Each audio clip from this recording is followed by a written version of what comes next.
Aujourd'hui, je vous emmène à la rencontre de Stéphanie Gilbert, qui nous vient du canton de Fribourg. Une femme qui a passé plus de 20 ans à transformer les gens de l'extérieur. D'abord en tant que coiffeuse employée, elle a ensuite ouvert son propre salon. Elle a vu défiler des milliers de visages, entendu des centaines d'histoires et y compris quelque chose que peu de gens réalisent. Derrière chaque coupe, il y a souvent une émotion, un tournant, parfois même une reconstruction. Mais un jour, tout bascule, son corps lâche, les douleurs s'installent et elle réalise qu'elle n'est plus tout à fait alignée avec sa vie. Alors, elle a fait ce que peu de gens osent faire, elle arrête tout et aujourd'hui, elle accompagne les gens autrement, en tant que thérapeute holistique, plus avec des ciseaux, mais avec une écoute, une présence et une approche profondément humaine. On va donc parler de reconversion, de douleurs invisibles, de fibromyalgie, de résilience, mais aussi de ces moments de vie où tout peut basculer, parfois aussi devant un miroir. Chers téléspectateurs, son parcours promet d'être aussi bouleversant qu'inspirant. Et pour toi, Stéphanie, j'ai trouvé une citation du penseur suisse et psychiatre Carl Jung qui a dit « Celui qui regarde à l'extérieur rêve, celui qui regarde à l'intérieur s'éveille ». Stéphanie, bienvenue dans Parcours Inspirant. Merci Agnès, merci. Je suis vraiment très contente d'être avec toi. En plus, on est dans un lieu assez incroyable, avec un temps aujourd'hui canonissime. On est au Golf Club Domaine Impérial à Gland, donc un grand merci à eux. Et j'aimerais démarrer, comme j'ai l'habitude de faire, par comprendre un petit peu comment tu étais autour de l'âge de 10 ans, un petit peu, voilà, comment tu étais, ton environnement familial. Alors à l'âge de 10 ans, j'étais un enfant, une fille très rêveuse, très dans la lune. J'ai pas énormément de souvenirs aussi de mon enfance. Mais j'étais très joueuse, je pouvais passer des heures à jouer à la Barbie, à la poupée, inventer des histoires de vie. Et j'ai grandi avec un frère, deux magnifiques parents, un super cadre familial. Et comme je dis, j'ai pas énormément de souvenirs, mais une belle enfance, entourée des gens que j'aime.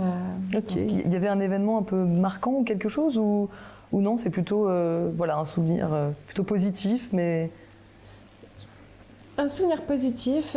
J'ai eu un événement marquant, alors j'en ai eu plusieurs, mais celui qui m'est venu en premier, c'est à ma première communion.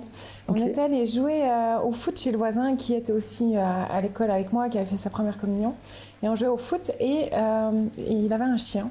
Et tout d'un coup, le chien a sauté sur le mollet de mon frère. Et en un instant, j'ai rien eu le temps de comprendre que je vois mon frère à terre avec du sang. Et c'est vrai que c'est un événement qui a été assez choquant, où finalement, tu es dans la vie où c'est joyeux, c'est vivant et autres. Et tout d'un coup, l'espace d'un instant, tu vois ton frère au sol, qui doit partir à l'hôpital et autres. Donc oui, je crois que c'est un des événements qui m'a le plus marqué.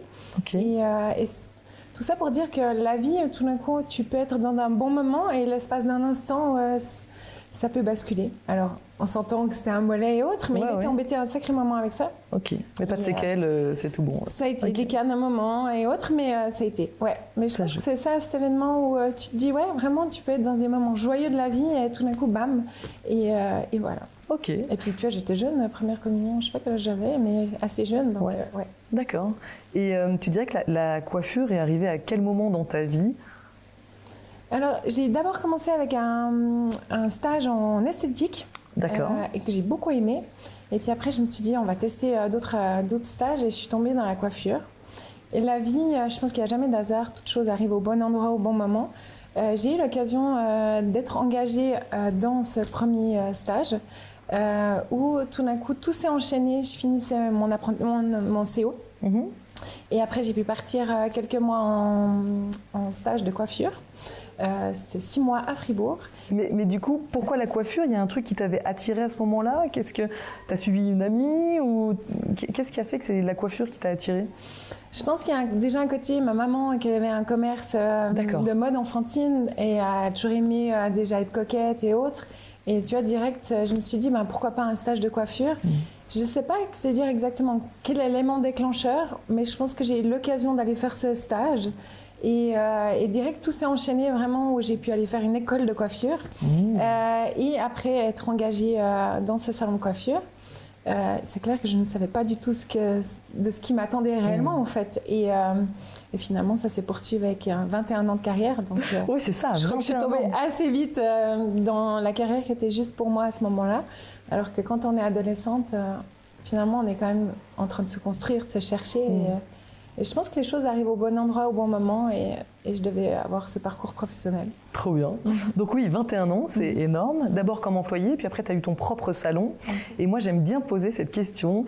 Quel est le plus grand mythe sur la coiffure que les gens ont en tête ?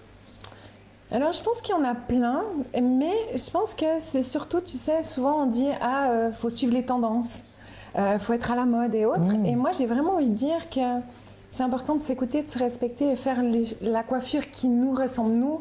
C'est une identité. Donc, plutôt suivre nos besoins, nos envies, que plutôt suivre une tendance. Combien de fois il y a des tendances qui étaient à la mode et les gens disent je veux cette coupe, mais finalement qui n'étaient pas, je trouve à mon goût, harmonie entre le style, la personnalité et réellement aussi le cheveu. Donc je pense que pour moi c'est ça, c'est plutôt au lieu de suivre les tendances, c'est de suivre soi et s'écouter soi. Ok. Et tu te souviens de ta première cliente ? Ma maman, du coup, c'était ma première cliente. D'accord. Et c'est vrai qu'on ne se rend pas compte que faire des mèches, c'est très compliqué au début. J'associe un peu comme passer le permis. C'est tellement naturel une fois que tu as ton permis et tout. Juste, je sais pas, j'ai ça qui me vient en tête. Et de faire des mèches, en fait, hyper compliqué. Et puis elle avait les cheveux très courts. Donc à chaque fois que je lissais le papier, il tombait et tout. Donc je me vois encore dans le coin du salon de coiffure en train de faire ses mèches. Et puis pour moi, c'était très compliqué. Et pour finir, ça a été quelque chose que j'ai le plus aimé dans ma carrière, c'est faire des mèches. Donc comme quoi... Waouh, ok. Ouais. Donc ouais, ma maman, je me vois comme si c'était hier en train de lui faire ses mèches et de transpirer. Et moi, j'avoue, je suis assez impressionnée quand il y a des gens qui arrivent et on entend allez, carte blanche, tu fais ce que tu veux. Ça t'arrivait déjà ? Ça arrive souvent ? Ça t'est arrivé ? T'aimes bien ça ? Alors j'ai une clientèle très fidèle, donc ça c'était déjà génial. Ils avaient vraiment confiance en moi. Les clientes qui osaient carte blanche, c'était, je pense, en général, les clientes un petit peu plus folles. Okay. Et du coup, j'en ai eu quelques-unes où j'ai pu toujours bien m'éclater, mais toujours cette pression quand même de se dire, ok, j'ai carte blanche, mais il faut que ça lui plaise au résultat. Donc j'adorais faire ça, mais c'est vrai que tu avais toujours les petits papillons dans le ventre. Souvent, je la tournais hors miroir. Donc, et quand j'avais ce moment, je pense qu'il était autant intense chez elle de se découvrir avec la nouvelle coupe que moi, finalement, que ça lui plaise. Ce que j'aimais beaucoup, c'est quand je partais en formation à Paris, j'allais beaucoup me former chez Toni & Guy. D'accord. Et là, on avait assez souvent carte blanche avec les modèles qui venaient chez nous. Et puis en plus, c'était Paris, donc c'était autre chose quand même que des coupes en Suisse. On reste quand même dans des choses un peu plus traditionnelles, en guillemets. Tandis qu'à Paris, là, je pouvais vraiment m'éclater et les modèles savaient vraiment qu'on pouvait s'éclater. Donc c'est là que je trouvais le plus cool, le côté... carte blanche. Ok, donc finalement c'est ce que tu aimais bien. Et en fait tu le faisais et au dernier moment tu montrais, c'est ça, la personne ne regardait pas pendant... Exact, en fait du coup elle me laissait carte blanche, alors moi je prenais quand même le temps de discuter un peu jusqu'où je pouvais aller, comment. Et puis en général je retournais un peu comme à la télé finalement, je ne mettais pas un linge tu vois sur le miroir, mais je retournais la personne. Et puis l'espace de ma coupe, je m'amusais, elle ne voyait rien et tout d'un coup je lui disais t'es prête et je retournais le siège et tadam! Et ça va, ça s'est toujours bien passé, les réactions de carte blanche Écoute, en général, de ce que je me souviens, ouais. Après, est-ce que les personnes arrivaient bien à intérioriser et puis qu'une fois qu'elles se relavaient les cheveux, ça n'allait pas forcément, mais ouais. Ok. Et j'avais des clientes qui étaient habituées, qui me laissaient carte blanche et là, c'était vraiment l'éclate. Est-ce que tu as été confrontée à des personnes qui se font des couleurs, par exemple, chez elles ? Moi, j'ai regardé des vidéos l'autre jour, des trucs qui défilent comme ça sur les réseaux. Et je voyais une maman qui avait fait une couleur. Et évidemment, ça avait raté. Tu as eu à rattraper des foirages à la maison ? Et oui, j'en ai quelques-unes. Okay. Ça, c'est clair. Je pense qu'il y a facilement des tutos où tu te dis ah ouais si tu fais ça, tu vas ressortir comme ça, ou tu vas choisir ta couleur chez Manor ou autre endroit. Et puis souvent sur le carton d'emballage, si tu es de cette couleur, tu vas ressortir comme ça. Et non. C'est un métier la coiffure. Donc oui, j'ai rattrapé. Je pense que c'est une des plus le plus de travail que j'ai dû rattraper. C'était une cliente qui avait un carré, qui a voulu se faire une décoloration. Donc, comme moi, se décolorer, elle voulait les cheveux blancs. Blanc, ok. Sauf que c'est le produit qui est le plus intense sur nos cheveux. Et elle s'est retrouvée à avoir les cheveux qui sont donc un carré. Et sitôt qu'elle touchait ses cheveux, ils partaient complètement en chewing-gum en fait. Elle s'est retrouvée vraiment avec des cheveux très très courts. Elle a fait ça un week-end. Elle m'appelle en urgence. Steph, j'ai besoin de ton aide. Et du coup, je l'ai pris le lendemain au salon de coiffure. Donc autant dire couper tout court. Et puis refaire une couleur parce que bien sûr la couleur c'était une tonalité de jaune orangé et ça n'allait pas du tout quoi. Ouais, il faut faire super gaffe au temps d'exposition parce que c'est hyper abrasif en fait. Complètement. Ok. Ça c'est vraiment, je trouve, la décoloration, c'est ce qui est le plus complexe déjà pour nous les coiffeurs. Donc se le faire à la maison, c'est hyper intense. Et c'est là qu'on voit qu'en fait, c'est vraiment, j'ai envie de dire, un métier en fait. Et chacun son métier, et finalement on se forme là-dedans et c'est pas pour rien. Et c'est vrai que là, ça avait été très complexe pour moi parce que du coup, non seulement je devais rattraper, puis en même temps, je devais la consoler. Elle arrivait chez moi en pleurs. Elle était complètement déboussolée. C'est clair que tu passes d'un carré tu t'imaginais ça et puis en fait, tu as les cheveux tout courts et j'avais dû même refoncer la teinte. Non, c'était vraiment le choc. Le choc, quoi. Et c'est arrivé, toi, de rater une couleur parce qu'il y a quand même tellement d'aspects. Complètement. Alors, c'est clair que sur 21 ans de carrière, oui, j'ai pas toujours fait juste au reste des humains. Une de mes plus grosses sottises, c'était pendant des années, j'ai bossé avec des marques différentes et en général, il y avait toujours des numéros.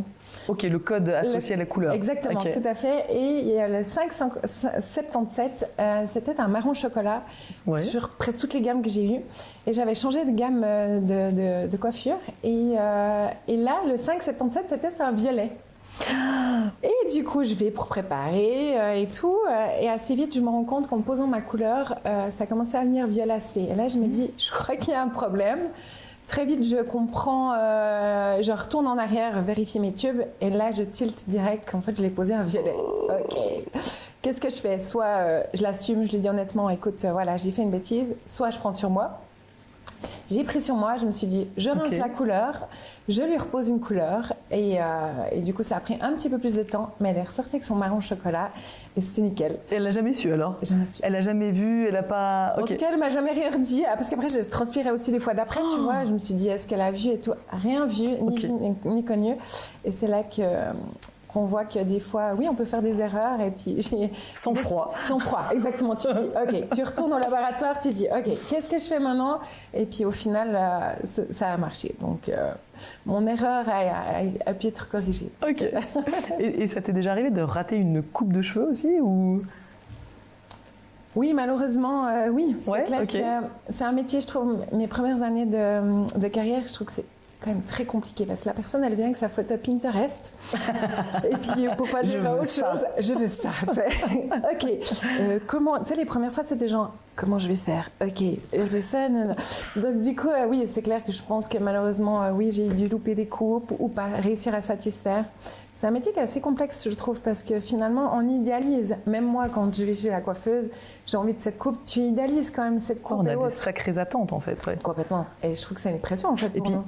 Moi, j'avais essayé une fois une coupe et en fait, elle m'avait dit, la coiffeuse m'avait dit, non mais en fait Agnès, oui, c'est joli sur cette personne-là, mais sur toi, ça ira pas. Pour X et Y raisons, la forme de mon visage, je sais pas quoi. Et donc, elle m'avait expliqué que ça m'irait pas. J'avoue, j'étais un peu déçue en me disant bon, et en même temps, après coup, j'ai dit, je crois qu'elle m'a rendu service en étant honnête et en me disant en fait ça, non.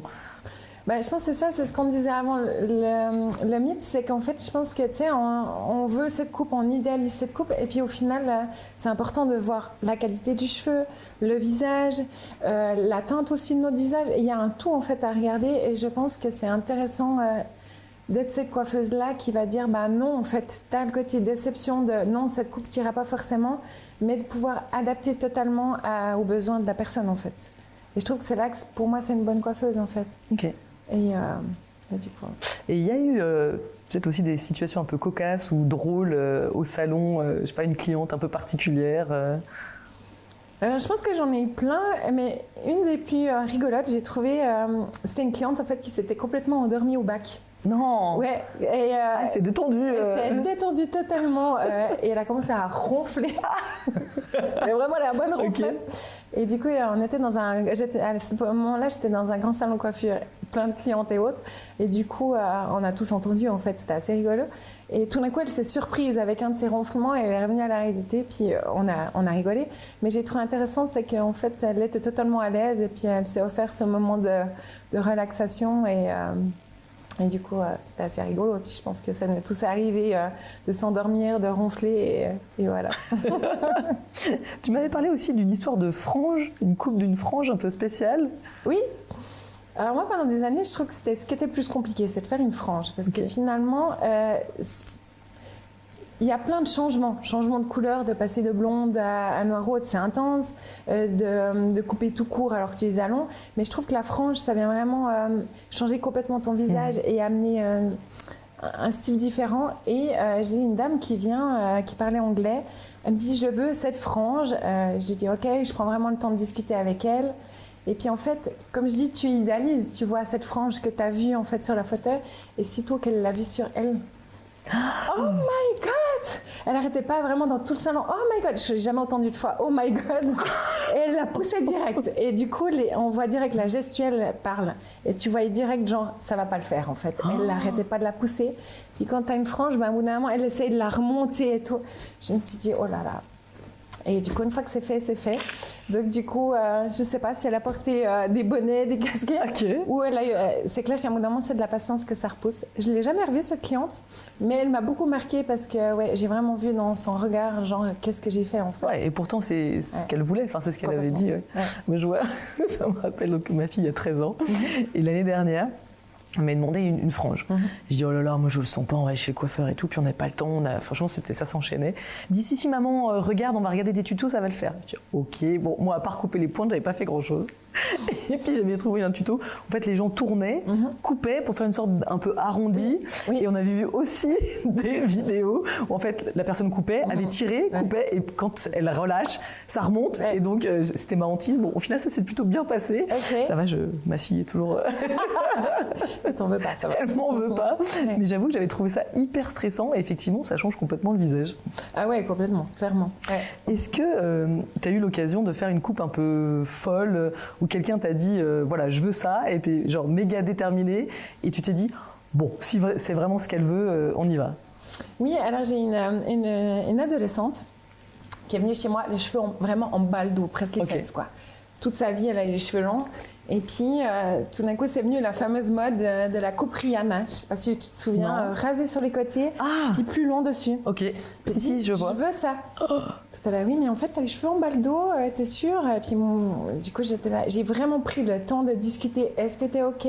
Parce que c'est une grande transformation. En fait, tu passes de cheveux là en bas à raser sur les côtés. Quoi. Et il y avait ses parents qui étaient là? Non, pas du tout. Ah ouais, alors ma fille revient comme ça, je suis pas sûre que je le prenne bien. Ouais, après, je te dis adolescente, ça remonte à un moment, peut-être 17, 16, voilà, 17, ah oui, ok, tu as dans ce moment de changement, de transition en fait. Et du coup, j'ai vraiment pris le temps de discuter avec elle et une fois qu'elle était OK, j'ai dit let's go quoi. Donc j'ai déjà coupé un bon bout, je crois au carré, et puis après j'ai gentiment empoigné la tondeuse parce qu'elle voulait vraiment court quoi. Empoigner la tondeuse sur les côtés et tout quoi.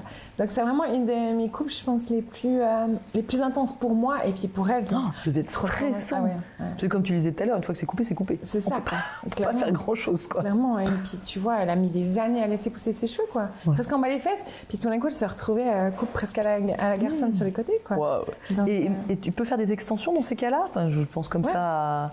Ça, c'est ce que tu faisais aussi au cas où, si vraiment le truc part en cacahuète?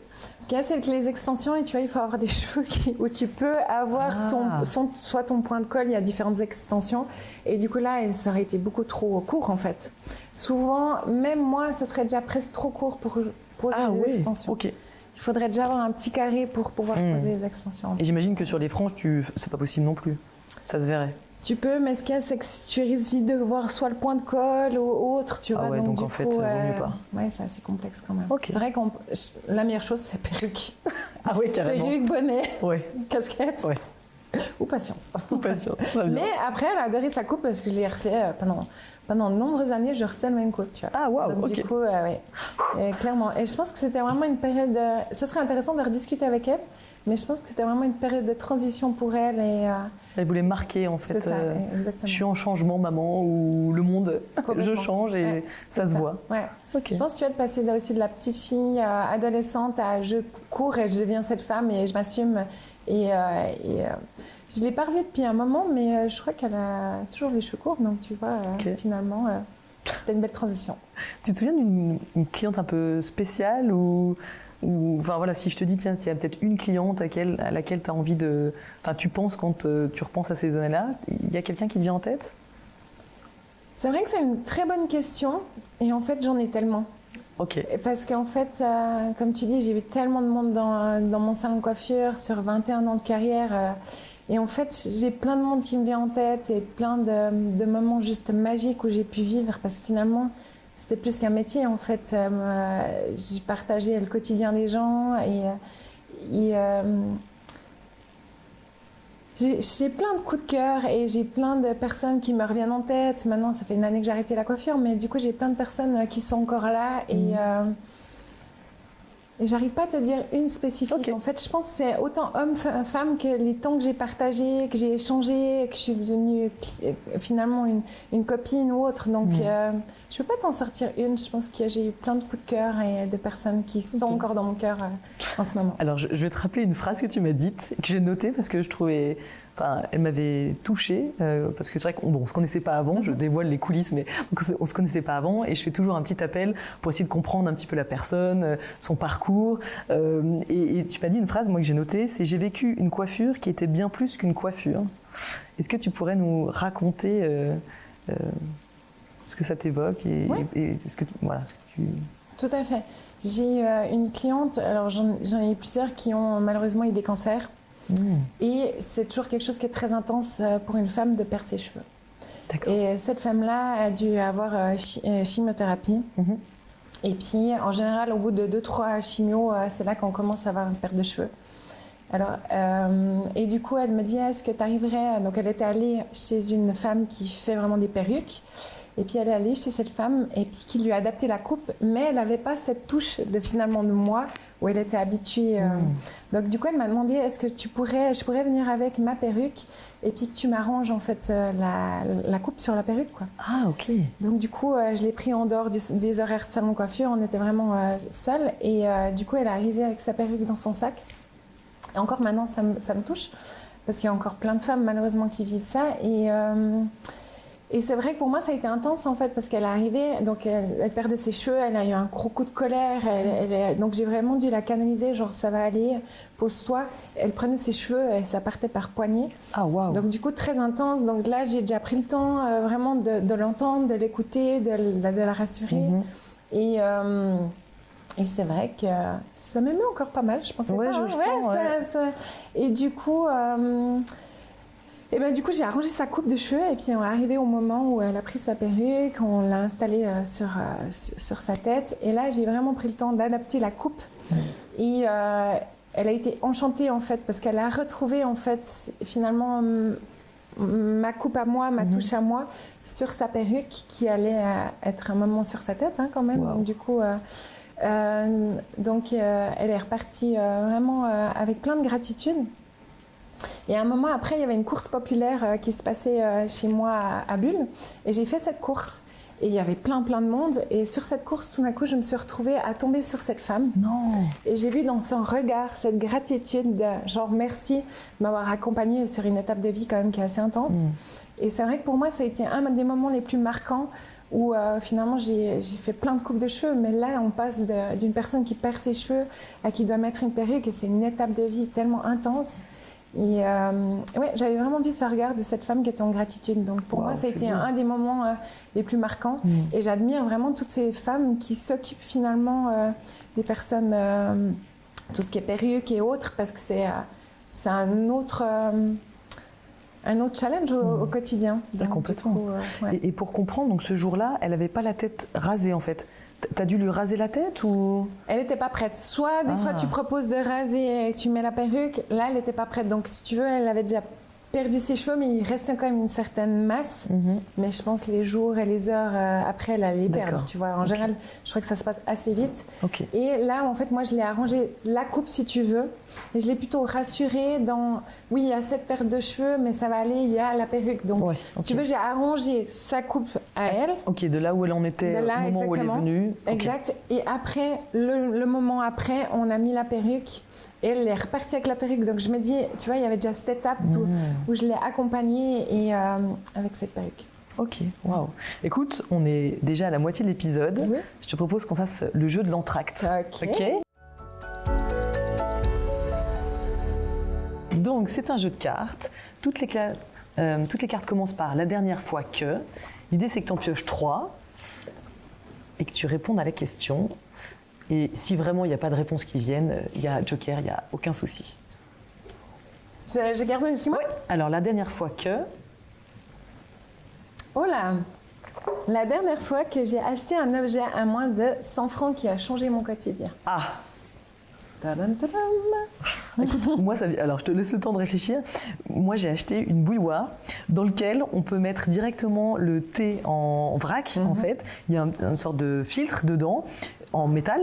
Tu mets dedans et en fait, quand elle chauffe, à la température qu'on choisit, ça crée voilà, l'extrait, la tisane ou le thé à la bonne température avec dedans. Et ça m'évite d'avoir, moi, mon filtre évidé. Et franchement, j'ai payé, je crois, 50 francs. Ça a changé ma vie. Ah, je suis plus là en train de changer mes filtres et tout. Et... Non, c'est génial. Voilà. J'ai rien qui me vient en tête. Ouais, j'ai un truc qui me vient en tête, mais c'est un peu plus cher que 100 francs. Ok. Est-ce que je peux vas-y. Un robot de ménage. Ah, pour le seul. Ok. Ah, un truc automatique là. Ouais, tu sais, le truc automatique et tout. J'en avais déjà un, mais en fait, avec les années, je crois qu'il me laissait plus de poussière qu'autre chose. Ok.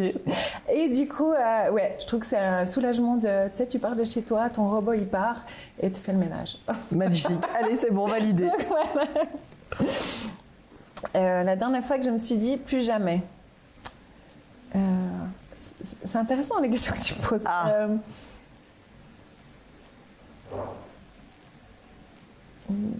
La dernière fois que je me suis dit plus jamais.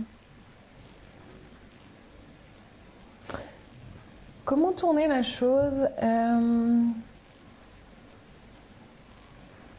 On va en parler sur la prochaine partie de l'épisode, mais je pense plus jamais douter de moi. Et oser faire ce qui me fait vibrer, oser être qui je suis, oser me montrer. Je pense, ouais, vraiment, de plus jamais me cacher, finalement. De plus jamais de... Combien de fois on a été éduqués, il faut être comme ci, il faut être comme ça. Et c'est vrai qu'en fait, j'ai plus envie de suivre ces codes-là. J'ai envie d'être la femme que je veux être, de me respecter, de m'écouter. Et voilà, je pense plus jamais me tourner le dos à moi et me respecter et revenir à l'intérieur pour vibrer et oser être la femme que je suis. Magnifique. Et la dernière fois que... La dernière fois que je me suis dit, quoi encore? Ah. Je pense qu'il y a toujours des encore. Qu'est-ce qui est... On peut changer? Non, je suis pas inspirée. T'es pas inspirée? Allez, c'est parti. Ouais, bien sûr. Changeons. Ouais, vas-y, tu sais. J'ai un joker, t'avais dit? Oui, absolument. C'est fait pour ça. La dernière fois que... La dernière fois que j'ai pensé que je ne vais jamais y arriver. Et parce que...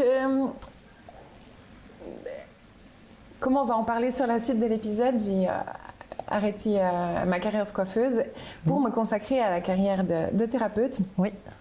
Et combien de fois, et encore assez souvent, ça peut m'arriver de... Je vais pas y arriver, en fait, à développer ma boîte, à acquérir de la clientèle, à évoluer, à grandir. Et en fait... je travaille beaucoup sur moi-même et sur mes pensées négatives, ces pensées où tu t'auto-sabotes. Sabote, ouais. Pas mal. Très beau lapsus. Et en fait, c'est aujourd'hui, je me dis que quand on croit en soi, qu'on peut toujours y arriver, en fait. Allez, c'est beau. Et qu'au final, si on ne croit pas en nous, finalement, c'est clair qu'on ne va jamais y arriver, en fait. Et c'est nous qui avons les ressources, c'est nous qui travaillons sur nous et puis sur ce qu'on a envie d'être, en fait. Très bien. Je ne sais pas si ça résonne. Magnifique. Si, merci. Non, j'aime beaucoup.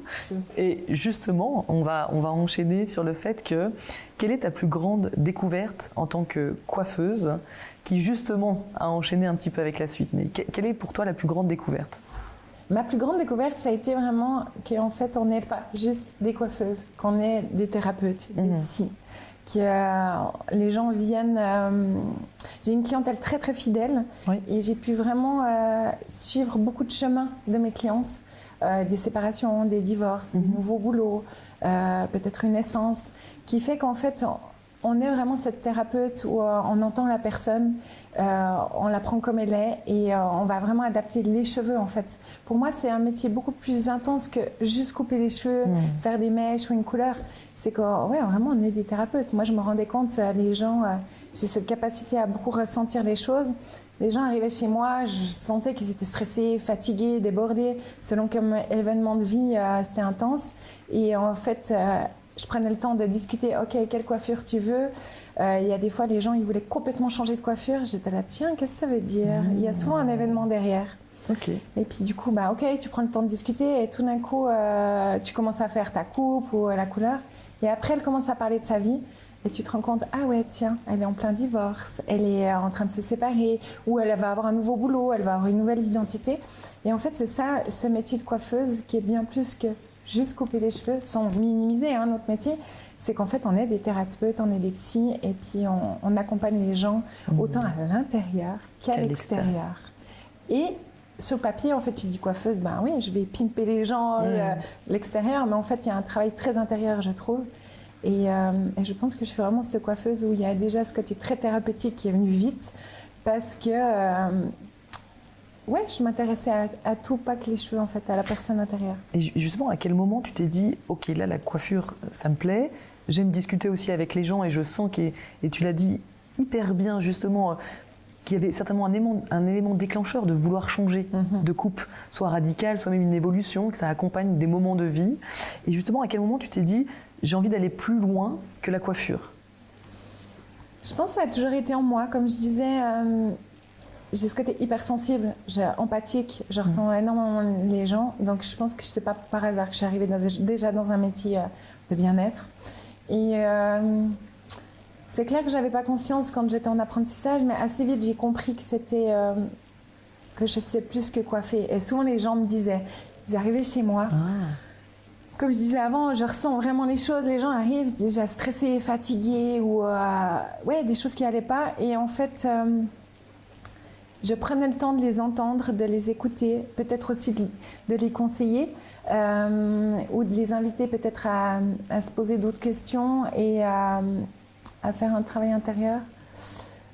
Et du coup, toi, tu as fait des formations pour aller un peu plus loin, justement, puisque c'est un côté qui te plaisait? Alors oui, il y a 10 ans en arrière, j'ai vécu un gros événement dans ma vie qui a fait que j'ai fait un burn-out. D'accord. Ouais. Et du coup, j'étais au plus bas. Et j'avais déjà pas mal de douleurs chroniques. Et j'avais eu un accident de jet ski aussi il y a des années en arrière. D'accord. Donc beaucoup de problèmes de maux de tête, migraines. Aïe, ok. Et j'avais tapé la tête. En fait, je m'étais ouverte la tête, l'épaule. Et c'est clair qu'on a... Donc déjà, de ce fait, un accident qui me fracasse tête, épaule. Ok. Et le fait qu'on ait un métier, on est tout le temps sur nos épaules, on a déjà une grosse charge.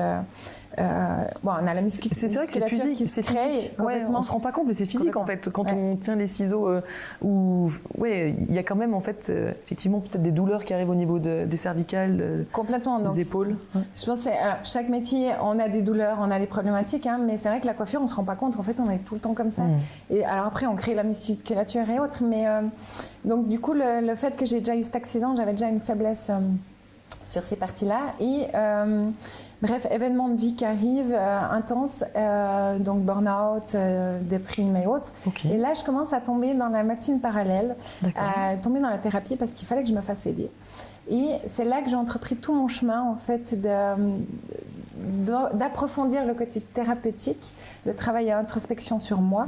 Et c'est là que j'ai encore plus peut-être accompagné ma clientèle vers un travail intérieur et vers un côté thérapeutique dans mon salon de coiffure.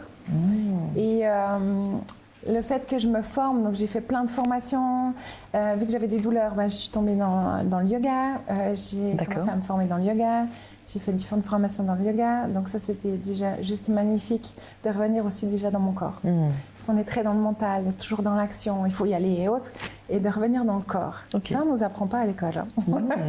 Donc du coup, le yoga a été une de mes grandes thérapies, et j'ai fait plein de formations en tant que sonothérapeute, soins énergétiques. D'accord, ok. J'ai exploré plein de choses en fait. Et ça, c'était en parallèle de la coiffure. Exactement. Donc c'était à la fois pour toi, parce que tu sentais que ton corps en avait besoin, et à la fois, quelque part, tu pouvais aussi te projeter aussi avec ta clientèle pour les accompagner. C'est ça, en fait. Tout ce que moi, je pouvais travailler à côté de moi, en fait, je le mettais en pratique, si tu veux, dans mon métier de coiffeuse. Et finalement, c'est ça que ma clientèle ces 10 dernières années, je pense, qui aimait. Parce que tout d'un coup, elle commençait à pleurer parce qu'il y avait ci, ça. Puis je disais, OK, tiens, il y a peut-être cette technique. Tu vois, tout ce que je pouvais tester, en fait, je le redonnais à ma clientèle. Et elles avaient bien plus que finalement une coupe de cheveux, en fait, parce qu'elles repartaient avec des techniques ou peut-être un livre qui peut t'aider ou autre, tu vois. Donc c'est vrai que ces 10 dernières années, je me formais plus du tout en coiffure. Mais je me formais vraiment dans plein de formations externes qui fait que je suis devenue cette femme de maintenant, en fait. Et il y a un moment où ton corps a dit stop et où tu as découvert une maladie qui s'appelle la fibromyalgie. Ah, j'ai réussi, je me suis entraînée parce que quand tu m'en as parlé, j'avoue, je ne savais pas ce que c'était. Est-ce que tu peux nous expliquer ce que c'est ? Oui. Du coup, la fibromyalgie, en fait, c'est des douleurs invisibles, en fait. C'est tout ce qui touche les nerfs et les tendons, en fait. Donc, j'ai constamment mal dans mon corps. Il peut y avoir plein d'événements. Moi, ce qui est plus pénible, c'est souvent brouillard cérébral, fatigue chronique. Tu m'as dit, excuse-moi de te couper, mais tu m'as dit que ton corps hurle. Je trouvais que c'était assez fort comme mot. Pour moi, en fait, notre corps, il est tout le temps en train de nous chuchoter à l'oreille des choses. Et puis un jour, il hurle parce qu'en fait, on ne l'a pas entendu, en fait. Combien de fois il y a des douleurs chroniques qui s'installent, des maux de tête ou ces fameux trapèzes. Qui n'a pas de tension sur nos trapèzes ? En fait, notre corps, il est sans arrêt en train de nous chuchoter des choses à l'oreille. Puis un jour, il hurle. J'ai déjà eu cet événement pendant mon burn-out où j'ai été arrêtée parce que mon corps ne suivait plus, quoi. Je pouvais plus. J'avais constamment des douleurs, des migraines. Puis en fait, j'ai enchaîné presque 10 ans d'errance médicale. Où moi, je savais très bien au profond de moi qu'il y avait quelque chose. Mais tu vas d'un médecin à l'autre et puis ils disent quoi ? C'est la tête. Surtout en plus quand tu as fait un burn-out, tu vois tout de suite dans ton dossier, genre c'est ta tête, quoi. D'accord. Puis je suis là, non, pour moi, je savais très bien. Il y avait d'autres choses. Et du coup, j'ai un jour un médecin qui me dit, qui m'envoie à la figure, je pense que ça peut être une sclérose en plaques. Ouf. Donc, ok, toi direct, tu te vois en chaise roulante, tu dis ok et tout. Puis après, je suis passée d'un autre médecin qui me dit LR dans l'os, c'est une autre maladie. Puis au final, bref, enfin, j'ai atterri au CHUV. Enfin, je suis entendue. Puis au CHUV, c'est là qu'il me pose le diagnostic de fibromyalgie. Donc au début, tu es là, ah, trop bien, il y a quelque chose, tu as entendu. Puis après, il y a tout un chemin d'acceptation. Tu es malade, en fait, il y a quelque chose. Et c'est là que j'ai entrepris justement ce chemin de dire stop, maintenant, je suis plus épanouie dans mon boulot, je me respecte pas, je m'écoute pas, et puis mon corps, en fait, il est en train de me tirer les signaux d'alarme, donc c'est le moment d'écouter, en fait. Et c'est quand il y a eu le diagnostic que j'ai enfin pris gentiment une décision de dire stop, ça fait 3 ans que j'étais plus du tout épanouie dans la coiffure. D'accord. Et puis, mais j'osais pas sauter le pas. Ok. Donc, et du coup, il y a eu ce déclencheur de ok, il y a une maladie. Et après, j'ai enchaîné aussi avec le SIBO, c'est une maladie de l'intestin grêle, avec de l'endométriose. Donc, tu vois, il y a plein d'événements où tu te dis, ah oui, là, il y a quelque chose qui ne va pas, il faut arrêter de. T'es pas alignée au final. C'est ça. Et donc, tu as arrêté la coiffure. Maintenant, tu as donc créé ton entreprise. Tu accompagnes les gens de l'intérieur. Je trouve que le parallèle entre l'extérieur et l'intérieur était hyper fort. Et aujourd'hui, concrètement, tu as quoi comme outil si tu devais parler peut-être d'un outil que tu utilises avec les personnes que tu accompagnes, tu dirais que c'est lequel ? C'est très difficile pour moi vu que ça fait 10 ans que je me forme dans plein de choses et puis que j'ai acquéri plein d'outils en fait. Il n'y en a pas un qui ressort du lot. Il n'y en a pas un parce qu'en fait quand les personnes viennent me voir, donc moi j'ai vraiment envie d'aider justement ces femmes qui sont comme moi, qui ont été stressées, fatiguées ou qui continuent dans un boulot qui ne leur plaisait pas ou continuent dans une relation qui n'allait pas. Donc vraiment, j'ai envie d'accompagner ces femmes, les prendre par la main, dire tu n'es pas toute seule, viens on avance ensemble. Et via tous les outils que j'ai, en fait, j'aime bien, c'est de prendre le temps déjà de parler. Pour moi, la parole déjà, c'est une des plus belles thérapies. Donc déjà prendre le temps que la personne s'installe, dire ok, t'en es où dans ta vie, qu'est-ce qui se passe, sur quoi tu veux travailler, et je pense déjà de libérer la parole.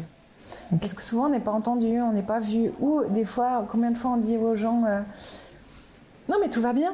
Puis au fait, au fond, tu te dis, mais pourquoi j'ai dit ça alors que ça ne va pas, tu sais. Et du coup, c'est là que j'ai envie vraiment d'accompagner ces personnes qui ne sont pas bien, qui sont peut-être perdues et qui ont besoin de se retrouver.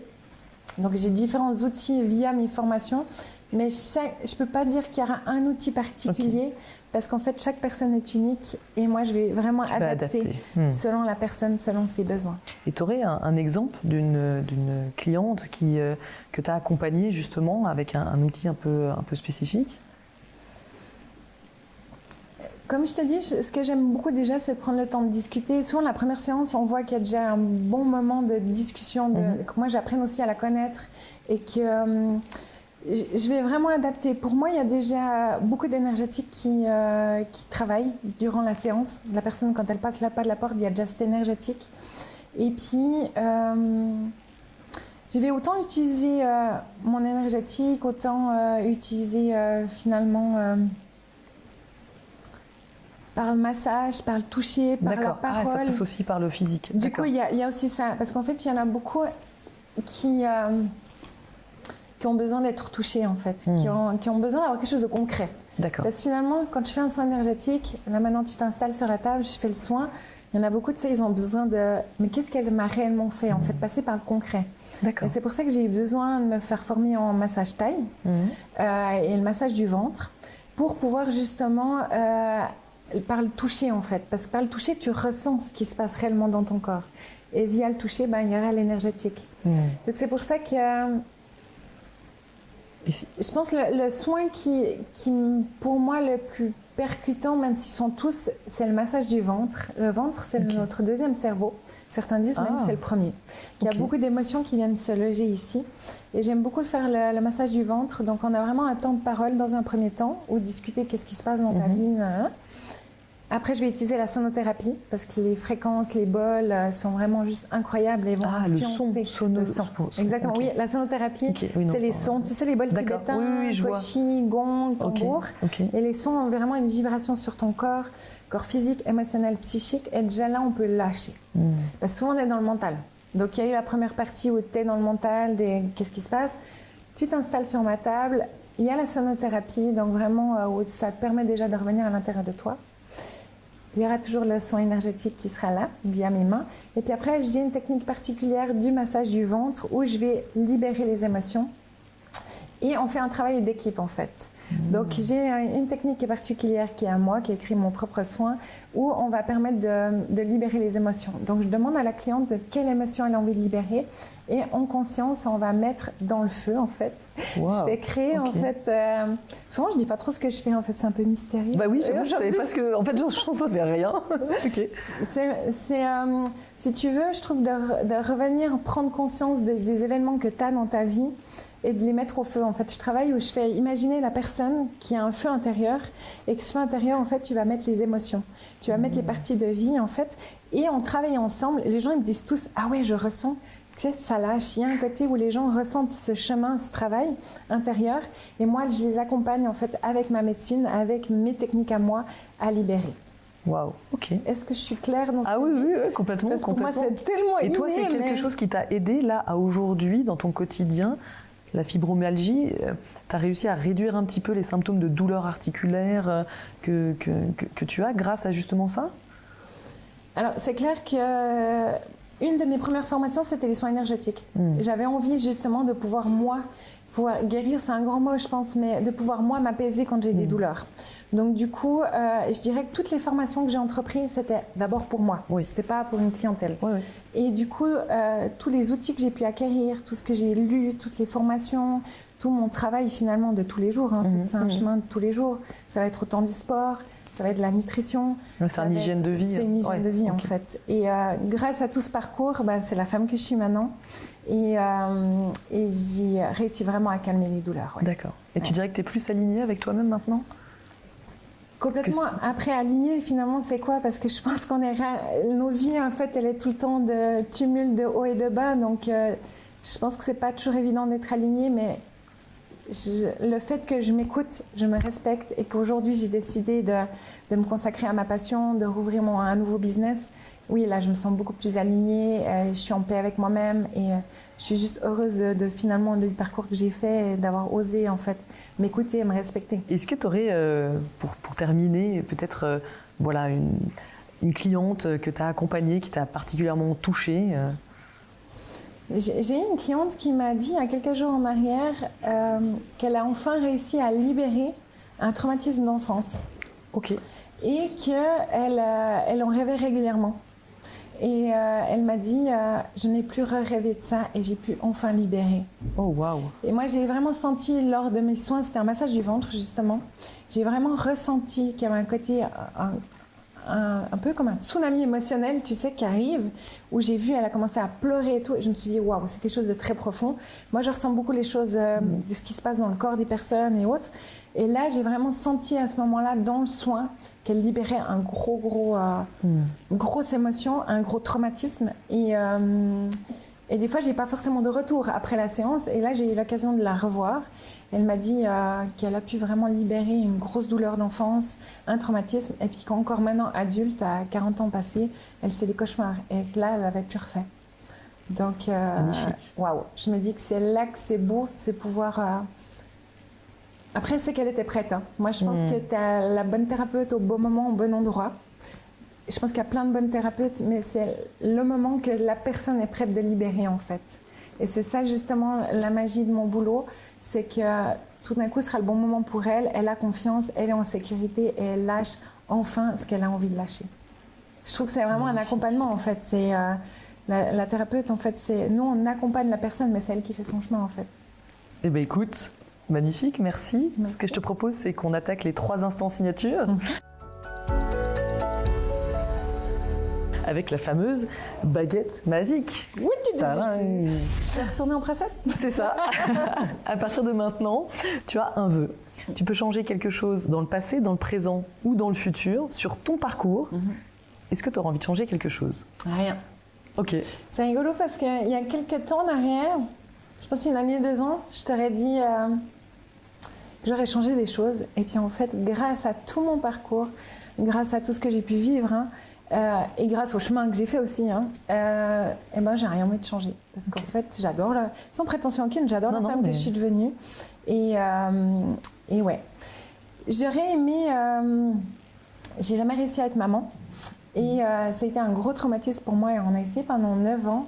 Et je pense qu'il y a une année, il n'y a pas si longtemps que ça, je t'aurais pris cette baguette. Et puis je t'aurais dit, aide-moi, baguette, à réaliser ce rêve et à tomber enceinte. Et aujourd'hui, en fait, c'est totalement OK que j'ai pas réussi à être maman, mais je suis une femme épanouie, heureuse, et qui, comme je te dis, je suis fière de mon parcours, et grâce à tous ces embûches, ces traumatismes, ces blessures, j'ai réussi à en faire une force, et utiliser justement cette baguette pour être heureuse et épanouie là où j'en suis. Ah bah écoute, merci beaucoup. Hop, on va attaquer le 2e instant, c'est l'instant tac au tac. Donc j'ai cette jolie sonnette que je vais mettre là. Et l'idée, c'est une dizaine de questions. Ok ? C'est parti ? Quelle est ta citation que tu te répètes peut-être au quotidien comme un mantra, un booster ? Qui ne tente rien à rien. Je crois que c'est une de mes... Ouais, qui ne tente rien à rien. Si tu devais choisir un mot pour décrire ton parcours, tu choisirais lequel ? Intense. Ta plus grande leçon de vie? J'en ai pas une, j'en ai plein. Parce que j'ai décidé que chaque chose que j'ai pu vivre, j'ai en y retiré une leçon. Quel est ton plus grand coup de bol? Je pense pas que j'ai des coups de bol. Je pense que justement, je reviens sur la première, une des questions que tu m'as posées avant, qui ne tente rien à rien. C'est qu'en fait, je suis toujours en train d'essayer et tout d'un coup, il y a un bol qui tombe au bon endroit au bon moment. C'est ce que je dis toujours, tu plantes des graines et puis tout d'un coup, ça germe. Donc du coup, ouais, je crois que j'ai eu plein de bols, mais je continue à créer ces opportunités et ce bol. D'accord, je vois ce que tu veux dire. C'est pas juste une chance qui débarque comme ça, c'est que tu arrives aussi à saisir finalement les choses qui se présentent pour en créer quelque chose de bien. Exactement. J'adore. Tout à fait. Est-ce qu'il y a un conseil que tu aurais aimé recevoir quand tu étais petite? Ose être qui tu es, les autres sont déjà pris, de Oscar Wilde. Je dis juste avec mon anglais. Oui, oui. De oser être qui tu es. Souvent, on recherche toujours l'amour des proches et autres. Et en fait, ose être qui tu es et voilà. Ok. C'est quoi ta plus belle rencontre dans ton salon? Qui tu as rencontré et... J'en ai plein de belles.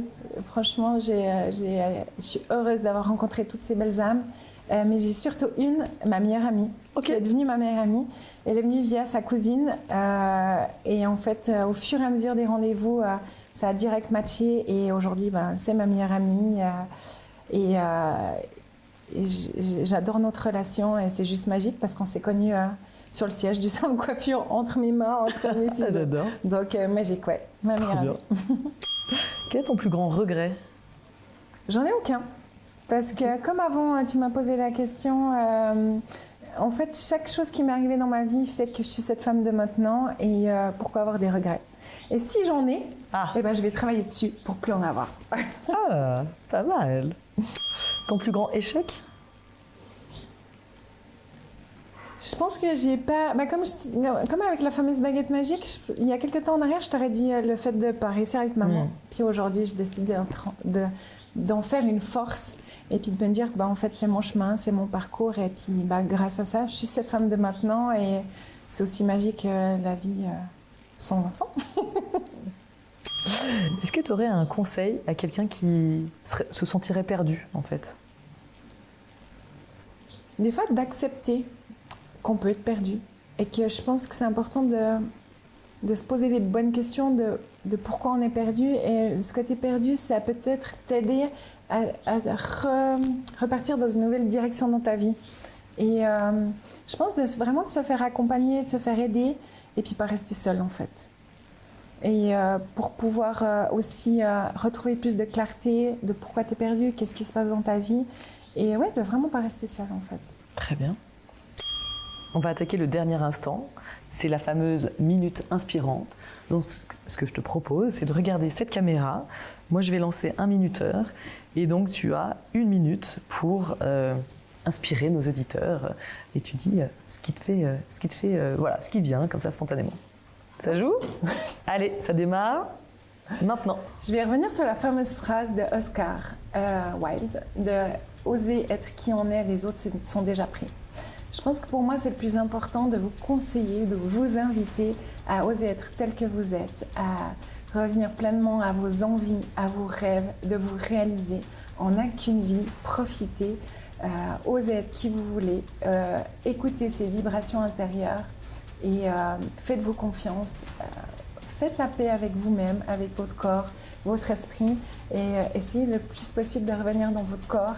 Lâchez votre mental, ces pensées où on peut être autodestructrice, j'arrive même plus à le dire, toutes nos peurs et de pouvoir se faire confiance que tout est là-dedans en fait et de faire confiance à la vie et réaliser ses rêves, vibrer, danser, rigoler et soyez vous-même. Merci beaucoup Stéphanie d'avoir partagé ton vécu, ton histoire. Voilà, un grand merci. Merci infiniment à toi Agnès de m'avoir invitée, de m'avoir laissé être la femme que je voulais être ici maintenant. Merci infiniment pour tout, j'ai beaucoup apprécié. Merci. Chers téléspectateurs, chers auditeurs, si vous souhaitez poursuivre la discussion, on sera ravis de lire vos retours, de ce qui vous a plu dans son parcours à Stéphanie. Vraiment, écrivez-nous, on sera ravis d'y répondre. Vous pouvez directement aller sur Instagram, il y a un compte dédié à l'émission qui s'appelle Parcours Inspirant podcast. Et vous découvrirez aussi les backstage, les coulisses de l'émission, des extraits. Alors, à très vite pour de prochains parcours inspirants.